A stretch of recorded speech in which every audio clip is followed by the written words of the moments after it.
Chapter 4 हमारा चल रहा है समतल में गति। और जो हम टॉपिक जो पढ़ रहे हैं वो सदिश और अदिशों के बारे में हम कर रहे हैं। इससे पहले हमने विस्थापन सदिश और स्थिति सदिश के बारे में पढ़ा था। और जो आज हम जो पढ़ेंगे वो सदिशों से संबंधित कुछ जो और परिभाषाएं आती हैं उनके बारे में करेंगे। वैसे सदिश अपना दो प्रकार का होता है, ध्रुवीय सदिश होता है और एक अक्षीय सदिश होता है। उसके बारे में हम पीछे कर चुके हैं। अब सदिशों से संबंधित कुछ अन्य परिभाषाएं भी होती हैं, उन परिभाषाओं को हम अच्छी प्रकार से अध्ययन करेंगे। तो हमारा जो आज का टॉपिक रहेगा वो है सदिशों से संबंधित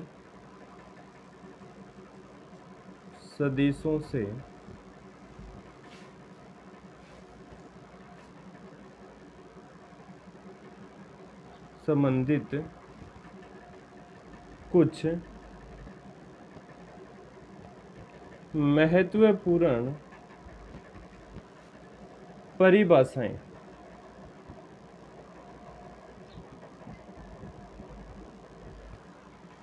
और इसमें जो पहली परिभाषा हम करेंगे वो है तुल्य सदिश, या फिर हम इसको बोलते हैं समतुल्य सदिश।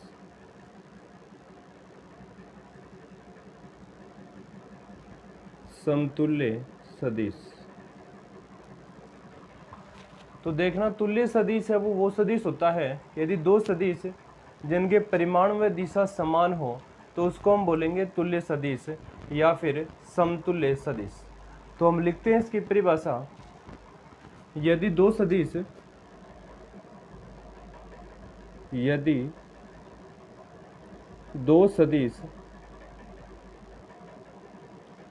जिनके परिमाण व दिशा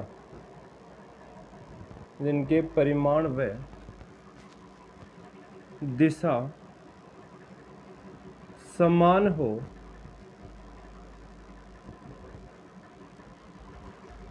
यदि दो सदिश जिनके परिमाण व दिशा समान हो परस्पर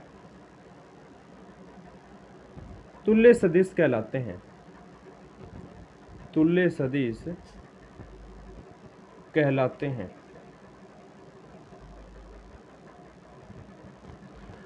तो तुल्य सदिश कौन से हो गए हैं? यदि दो सदिश अपने पास हो और दोनों की दिशा और परिमाण अगर समान है तो वे एक आपस में कौन से सदिश कहलाएंगे? तुल्य सदिश कहलाएंगे। जैसे कि हम ये मान लेते हैं अपने पास दो सदिश एक तो ए है और दूसरा बी है। इस प्रकार से यहाँ पर दिखा रहे हैं, यह है एक्स एक्सिस और यह है वाई एक्सिस और यह है मूल बिंदु। यदि दो सदिश जिनके परिमाण व दिशा क्या हो? समान हो, उसको हम बोलेंगे तुल्य सदिश। जैसे कि एक सदिश अपने पास ये है ए वेक्टर और दूसरा सदिश भी यही सेम ही होगा, ये दूसरा सदिश है बी वेक्टर। तो आप देख सकते हो दोनों सदिशों की दिशा भी समान है, यानी कि एक ही दिशा में जा रहे हैं दोनों सदिश, और इनका परिमाण भी क्या है? समान है। तो वे आपस में कौन से सदिश कहलाते हैं? एक समान सदिश या फिर तुल्य सदिश या फिर समतुल्य सदिश कहलाते हैं। यानी कि कहने का मतलब ये है कि अपने पास एक सदिश ये है 5 और यहाँ पर लिखा हुआ है मीटर, 5 मीटर पूर्व, और जो बी भी है ये भी क्या है? 5 मीटर पूर्व। इन एग्जाम्पल में आप देख सकते हो कि जो परिमाण है 5 मीटर, इसमें भी 5 मीटर, तो इन दोनों का परिमाण क्या है? समान है। और दोनों की दिशा भी, ये भी पूर्व है ये भी पूर्व है, यानी कि परिमाण और दिशा दोनों की क्या है? समान है। तो ऐसे सदिश को हम बोलेंगे तुल्य सदिश या फिर समतुल्य सदिश। ठीक है, जैसे कि ये जो लाइन आप बताती है, मैंने आपको बता रखा है कि ये जो लाइन है ये परिमाण को बताती है और ये जो तीर का निशान आगे ये दिशा को बताता है। तो इन दोनों की जो लाइनें हैं ये दोनों की समान है। तो लाइन समान होने का मतलब है कि इनका परिमाण समान है, और ये तीर का निशान दोनों का एक ही तरफ है, तो दोनों की दिशा भी समान ही है। तो ऐसे सदिश को हम बोलेंगे समतुल्य सदिश या फिर तुल्य सदिश। अब हम दूसरे प्रकार के सदिश की बात करते हैं। दूसरा सदिश अपना असमान सदिश। असमान सदिश।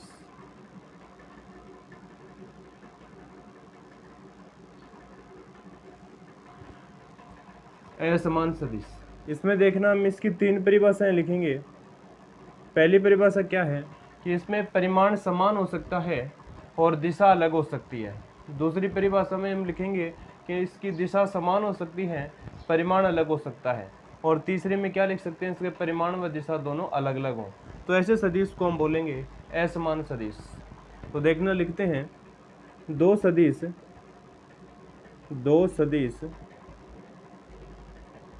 जिनके परिमाण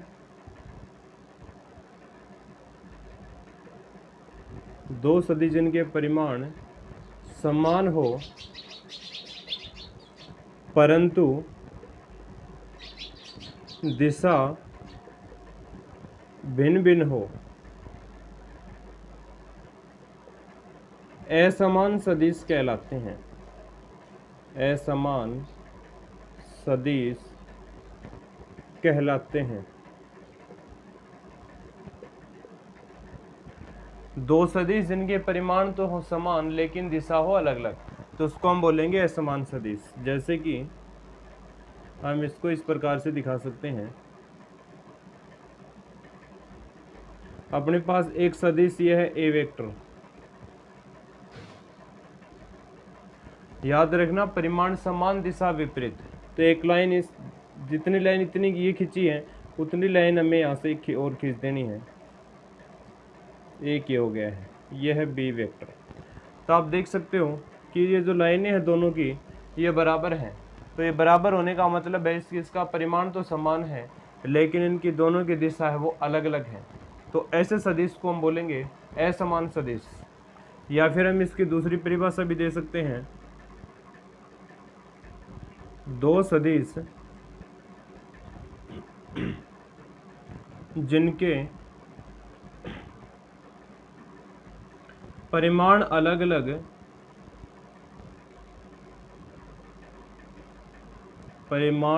अलग व दिशा समान हो,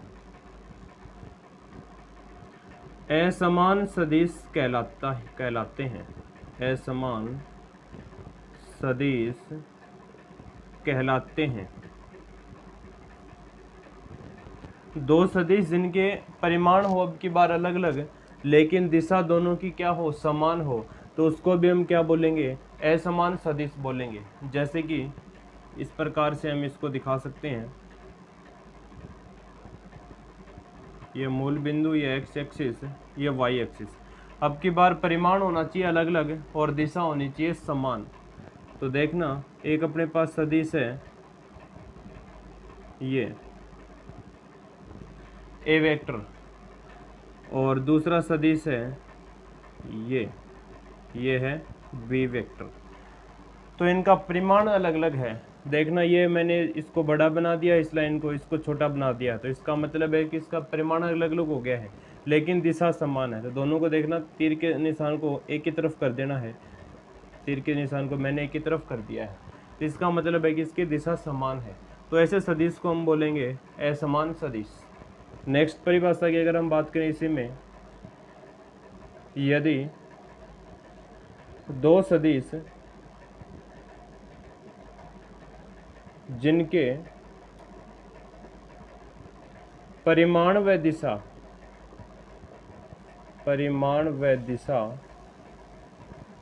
दोनों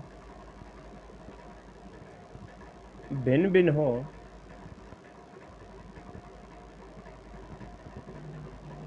असमान सदिश कहलाते हैं। असमान सदिश कहलाते हैं। अब की बार लिखा है कि दोनों सदिशों के परिमाण व दिशा भी दोनों क्या हो, भिन्न भिन्न हो, तो ऐसे सदिश को हम बोलेंगे असमान सदिश। इसको हम इस प्रकार से दिखा सकते हैं, परिमाण भी क्या होना चाहिए, अलग होना चाहिए, और दिशा भी क्या होनी चाहिए, अलग होनी चाहिए। ये है अपने पास सदिश ए, और दूसरा सदिश है ये। तो इसके परिमाण भी दोनों का अलग है और दोनों की दिशा भी क्या है, अलग है। तो ऐसे सदिश को हम क्या बोलेंगे, असमान सदिश बोलेंगे। तो इस प्रकार से हम असमान सदिश की भी परिभाषा है वो लिख सकते हैं। अब हम नेक्स्ट सदिश की बात करते हैं। तो पहले आप इसका स्क्रीनशॉट है वो ले लेना, फिर हम थर्ड सदिश की बात करते हैं। तीसरा सदिश की परिभाषा हम लिखेंगे अभी, और तीसरा सदिश है अपना विपरीत सदिश।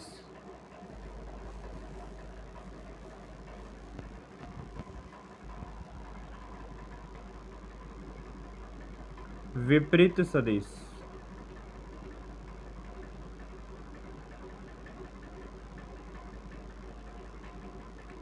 विपरीत सदिश वे सदिश होते हैं जिनके परिमाण तो समान होते हैं लेकिन इनकी दिशा है वो विपरीत होती है, तो उसको हम बोलेंगे विपरीत सदिश। लिखते हैं इसकी परिभाषा, यदि दो सदिश जिनके परिमाण समान हो लेकिन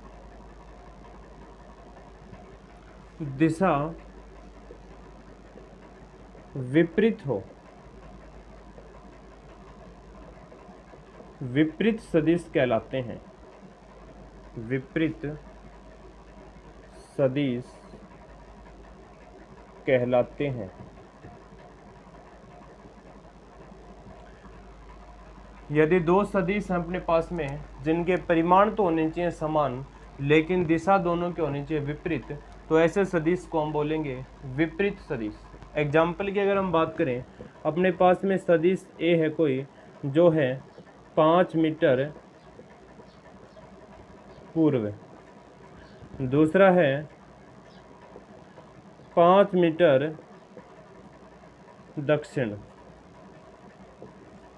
जैसे कि अपने पास ये दो सदिश दिए हुए हैं, पहला सदिश है 5 मीटर पूर्व, दूसरा सदिश है 5 मीटर दक्षिण। तो आप इसमें देख सकते हो दोनों सदिशों का परिमाण तो समान है। ये जो परिमाण है ये तो दोनों सदिशों का समान है, लेकिन दिशा पहले में पूर्व है दूसरे में दक्षिण है, दिशा विपरीत है। तो ऐसे सदिश को हम बोलेंगे विपरीत सदिश। डायग्राम के द्वारा भी हम इसको दर्शा सकते हैं। यह है x, यह है y, और पहला सदिश अपने पास ये a वेक्टर और दूसरा सदिश है ये b वेक्टर। लाइनें दोनों के बराबर हैं, यानी कि इसका परिमाण तो समान है लेकिन दिशा इसकी विपरीत है। पहले की दिशा ऊपर की तरफ है और दूसरे की दिशा नीचे की तरफ है। तो ऐसे सदिश को हम बोलेंगे विपरीत सदिश। अब हम नेक्स्ट परिभाषा है उसकी बात करते हैं, और वो सदिश है एकांक सदिश, यूनिट वेक्टर। ये मैंने आपको कल भी बताया था एकांक सदिश के बारे में कि वह सदिश जिसका परिमाण एक हो, इकाई हो, उसको हम बोलेंगे एकांक सदिश। तो लिखते हैं, वह सदिश जिसका परिमाण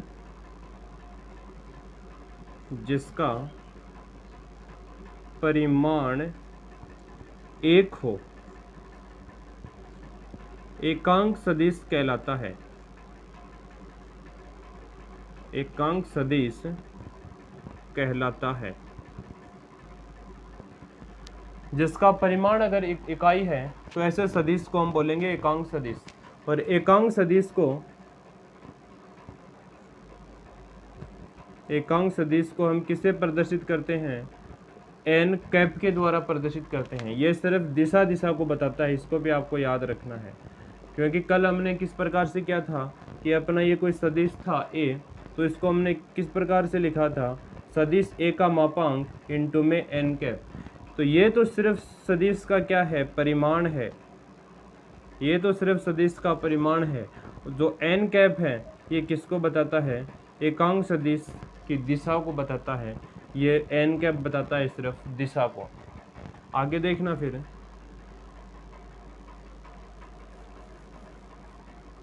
ये सिर्फ एकांक सदिश दिशा को बताता है, जिसको हम लिखते हैं एन कैप से।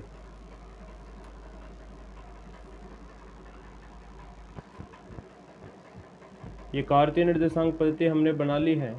यह है एक्स एक्सिस, यह वाई और यह है जेड, ये है मूल बिंदु। तो जो एक्स एक्स है, एक्स एक्स की दिशा में एकांक सदिश होता है आई कैप, वाई एक्स की दिशा में एकांक सदिश होता है जे कैप, और जेड एक्स की दिशा में एकांक सदिश होता है के कैप। तो ये भी आप लिख सकते हो, एक्स एक्स की दिशा में,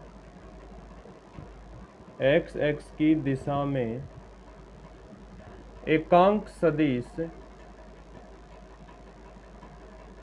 एक्स एक्स की दिशा में एकांक सदिश क्या होता है, आई कैप से लिखते हैं हम। ये कैप बोलते हैं इसको, इसको बोला जाता है कैप। तो आई कैप वाई एक्स की दिशा में एकांक सदिश को लिखते हैं जे कैप से, और जेड एक्स की दिशा में जो एकांक सदिश होता है उसको हम लिखेंगे के कैप से। तो ये अपना सदिश हो गया है 4 नंबर एकांक सदिश। तो आपको परिभाषा याद रखनी है, वह सदिश जिसका परिमाण क्या हो, एक हो, एकांक सदिश कहलाता है। एकांक सदिश को कैप के द्वारा प्रदर्शित करते हैं और ये सिर्फ दिशा को बताता है। ठीक है, एक्स एक्स की दिशा में एकांक सदिश होता है आई कैप, वाई एक्स की दिशा में जे कैप और जेड एक्स की दिशा में होता है के कैप। ये अपना एकांक सदिश है। नेक्स्ट परिभाषा हम बात करते हैं, लास्ट परिभाषा है, वो है शून्य सदिश। शून्य सदिश, जीरो वेक्टर। तो शून्य सदिश वो सदिश होता है जिसका परिमाण क्या हो, जीरो हो, परिमाण ही शून्य हो, तो ऐसे सदिश को हम बोलेंगे शून्य सदिश। शून्य, किसी भी सदिश को अगर हम शून्य से गुणा करेंगे तो हमें शून्य सदिश ही प्राप्त होगा। और शून्य सदिश में हमें दिशा का है वो ज्ञान नहीं होता है, क्योंकि जो शून्य सदिश का प्रारंभिक बिंदु और अंतिम बिंदु है वो एक ही होता है, यानी कि बिंदु मात्र होता है। तो आप इसको ये नहीं बता सकते कि इसकी दिशा किस प्रकार से होगी, स्वैच्छिक बोल सकते हैं हम इसकी दिशा, क्योंकि शून्य सदिश है वो एक बिंदु मात्र के रूप में होता है। तो आप ये थोड़ी बता सकते हो कि ये बिंदु मात्र इसकी दिशा किस साइड है, ना तो आप ये बता सकते हो उत्तर की तरफ है, ना ही दक्षिण की तरफ, ना ही पश्चिम। आप इसकी दिशा का ज्ञान है वो नहीं पता होता, क्योंकि इसका प्रारंभिक और अंतिम बिंदु दोनों एक ही होते हैं। तो लिखते हैं इसकी परिभाषा, वह सदिश, वह सदिश जिसका परिमाण शून्य होता है, शून्य होता है, ठीक है। और शून्य सदिश को, शून्य सदिश को जीरो के ऊपर क्या लगा देना है, तीर का निशान लगा देना है, से प्रदर्शित करते हैं, प्रदर्शित करते हैं। एक लाइन और भी लिख सकते हो आप इसके नीचे कि शून्य सदिश में हमें दिशा का ज्ञान नहीं होता है। इस सदिश में, इस सदिश में दिशा का ज्ञान नहीं होता है, नहीं होता है, क्योंकि इसका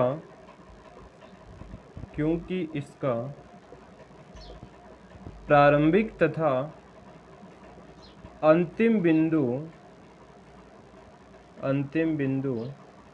एक ही होता है, एक ही होता है,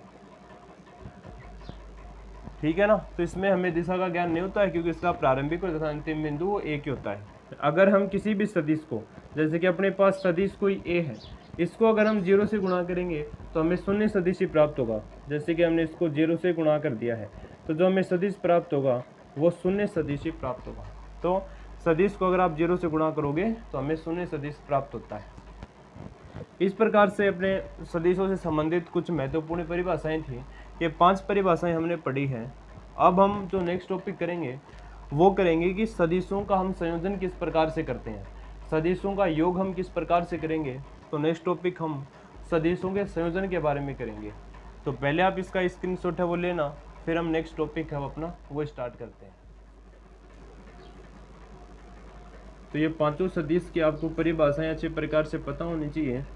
एग्जाम में ये परिभाषाएं पूछी जाती हैं। एग्जाम में 1 नंबर में एक परिभाषा आती है, चाहे वो विपरीत सदिश हो, चाहे वो समान सदिश हो, या फिर वो एक असमान सदिश हो। तो इन पांचों सदिशों में से कोई भी एक परिभाषा आपको अच्छी तरीके से, वैसे आपको पांचों परिभाषा अच्छी तरीके से पता होनी चाहिए। इनमें कोई भी एक परिभाषा वो 1 नंबर में एग्जाम में पूछी जाती है। अब जो नेक्स्ट टॉपिक हम स्टार्ट कर रहे हैं वो है सदिशों का संयोजन। यानी कि सदिशों के, अगर हमारे पास में 2 सदिश हैं तो उन 2 सदिशों का हम योग किस प्रकार से करेंगे उसके बारे में हम यहाँ पर पढ़ेंगे। सदिशों का संयोजन। तो सदिशों के संयोजन की मुख्यतः 2 विधियां हैं। पहली विधि है ग्राफीय विधि। जो पहली विधि है अपनी वो है ग्राफीय विधि, और जो दूसरी विधि है वो है गणितीय विधि। गणितीय विधि। 1 नंबर हम पढ़ेंगे ग्राफीय विधि। ग्राफीय विधि।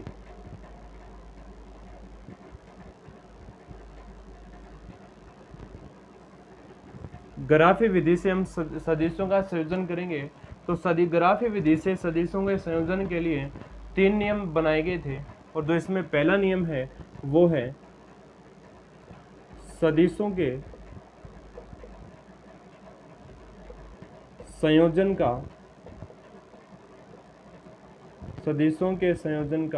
त्रिभुज नियम।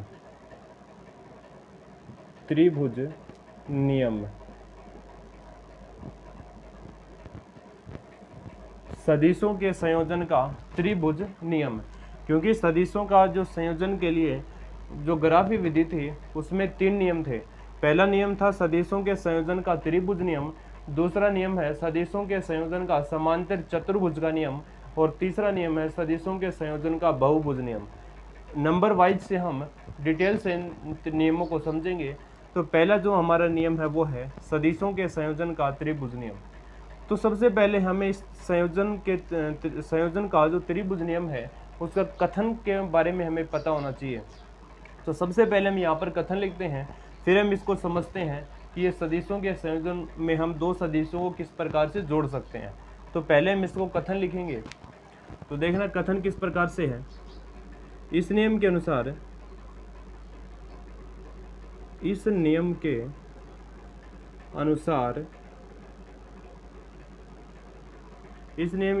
यदि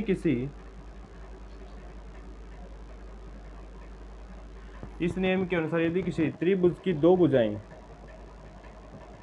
यदि किसी त्रिभुज की 2 भुजाएं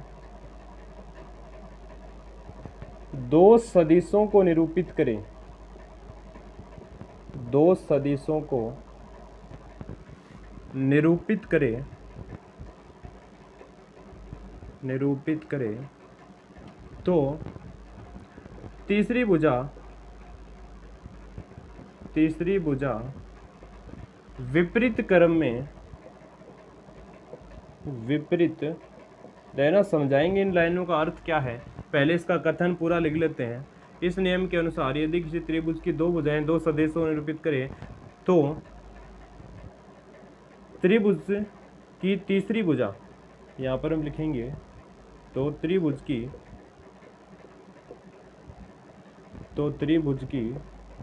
तीसरी भुजा विपरीत क्रम में परिणामी सदिश